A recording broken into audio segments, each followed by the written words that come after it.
Bonjour tout le monde, jeudi 19 juillet Cette 2018, conférence va bonjour du maintenant jour. être enregistrée.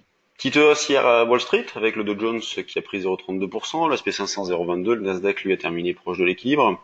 On notera les résultats de Morgan Stanley qui sont supérieurs au consensus et Morgan Stanley a terminé la séance en hausse de 3%, malgré l'amende infligée par l'Union européenne de 4 milliards d'euros. Eh bien, Alphabet a terminé proche de l'équilibre. Ce matin en Asie, il ne s'est pas passé grand-chose. Petit retour sur la séance d'hier concernant le CAC. Eh bien, suite au gap haussier, on a eu une petite extension. Donc le CAC est allé chercher la zone des 5460, mais derrière, il n'y a pas eu de relais. L'indice a évolué entre d'étroites limites, entre 5440 et 5455 la plupart du temps. Zone que l'on a bien exploitée, nous, dans la salle des marchés, puisqu'on a réalisé des écarts dans cette zone-là, donc sur 5443, que l'on a revendu sur 5453. Alors c'est vrai que ce ne sont pas des gros écarts, mais on a pu en réaliser 2-3, donc c'est toujours ça à prendre. Ce matin, on a eu un retracement un petit peu plus marqué, ce qui nous a permis d'acheter dans des conditions un petit peu plus favorables sur 5430, dans l'idée de viser par exemple 43,5, donc c'est déjà fait, et plus haut c'est 53,5.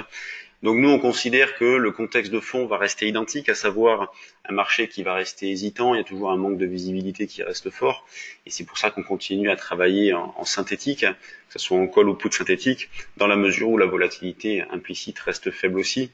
Donc on est autour de 10, ce qui fait que les options ne sont pas chères. D'ailleurs, demain, ça sera l'échéance, donc échéance du contrat et des options juillet. On travaillera août dès demain matin, il n'y a pas d'écart avec le futur, entre l'indice et le futur, il n'y a pas de dividende.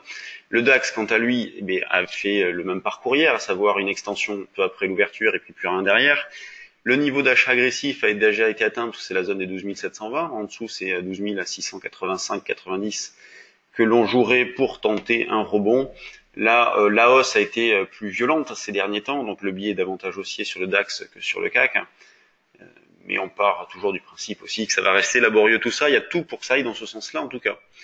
Sur l'eurodoll, on reste vendeur. Donc là, on est actuellement à 1,1613, ce qui nous permet de racheter des ventes qui ont été plus ou moins bien faites hier d'ailleurs, puisqu'on avait proposé de vendre vers 1,1643, ce qui n'est pas le plus haut, puisque derrière on est allé chercher un 16,60.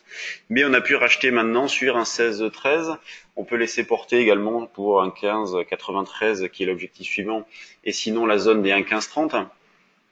Donc toujours vendeur du côté de l'euro-dollar. On avait une petite amélioration ces derniers temps, mais là, avec la baisse en cours, eh bien, elle est annulée. Donc vendeur sur des rebonds, un 19,40 comme niveau d'infirmation, ce qui marche très bien. Donc une nouvelle fois, on a pu accumuler des écarts sur l'euro-dollar.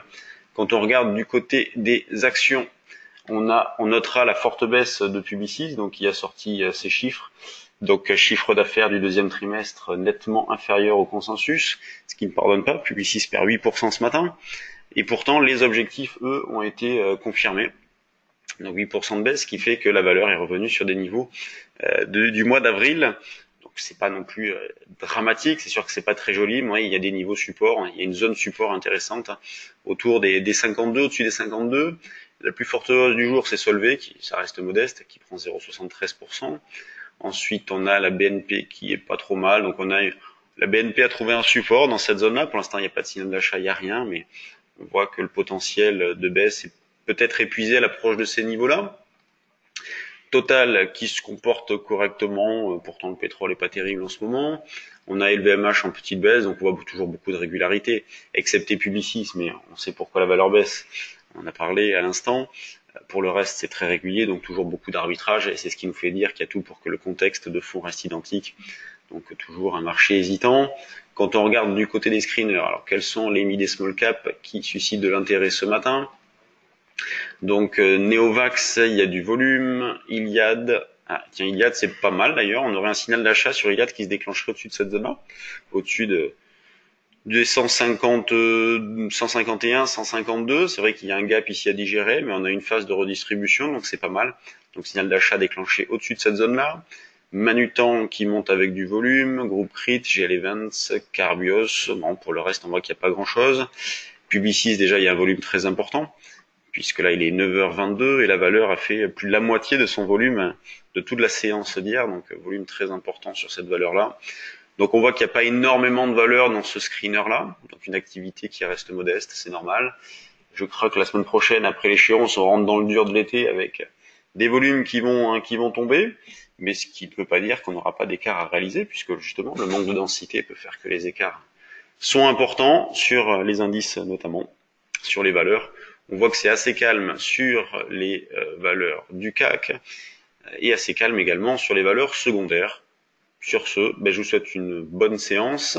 Replacé sur 5430 à l'achat sur le CAC 40.